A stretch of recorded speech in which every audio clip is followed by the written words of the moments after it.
Today is the day that this new motor goes in the GMC. So place your bets right now. Am I going to be able to fit that into there without moving the hood? It's going to be tight. I think I can do it though. So I have all the accessories on that I can put on. Motor mounts, oil filter, water pump, harmonic balancer, the intake, the water neck, the distributors in, and on this side the starter, fuel pump, and the other motor mount. So I have the engine bay all cleaned up, as clean as it's going to get with a quick power wash. The transmission is jacked up. It might need to go up just a little bit more. Something interesting that I didn't get on video but I found was I had to add bolts to this support right here for the motor. Like, there wasn't anything in there and it was flopping around, which is crazy. But we're going to get this off the stand and we're going to put on the new flex plate for it. So it's right there. You just have to remember, don't put it on backwards, put it on forward, so the indents for the torque converter need to come out toward it. And if you put it on backwards, you can cause issues. The other thing is, there's the bolts that hold it in. They need to be torqued correctly, and also use thread locker to put them in.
Here is the finished product. The transmission is bolted to the engine, and the engine is bolted to the frame. So, fingers crossed, this will never have to come back out. That would be awesome. With that being said, I will probably still cover the whole entire thing with plastic, the same plastic that I had when I was on the stand, just in case it rains. I don't feel like this seal along the firewall is doing any good, and that's kind of the reason why the last engine got stuck. It's because it got moisture in it. So we'll do some preventative to it, but that's all it's going to be for today. Again, I have other cars I need to work on, but one huge step closer. With the new engine in place, something that the owner wanted to do, and I definitely thought was a great idea, was to put in a new wiring harness. So here's the new one. The cool part about these trucks is it's really simple.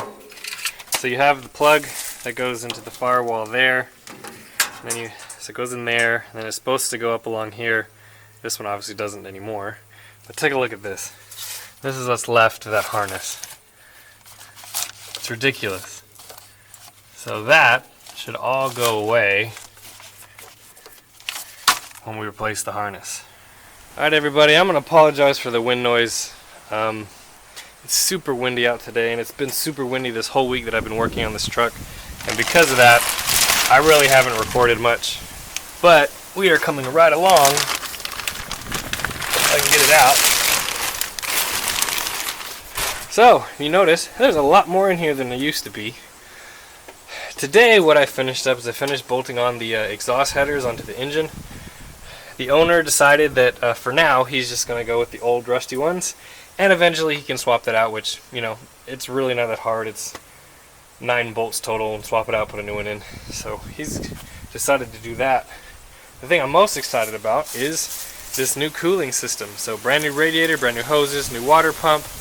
I'm fighting getting the belt on, which I'm thinking the belt's too short. But the other thing that's an issue is it's really, really close on this side and really, really far away on this side. So I don't know if that's how they're supposed to be.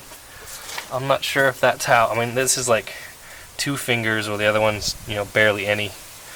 I'm kind of afraid when the engine rotates, it's going to start hitting that shroud. So there may be a possibility that I'll take it out and just scooch it over just a little bit. I mean, I guess I can try moving the brackets over that hold it on, but to me, it's Chinese-made junk that doesn't fit very well. But other things, we'll put the spark plugs in today. I got the oil dipstick in, and the carburetor is on. It's a brand new carburetor under there. You can see it.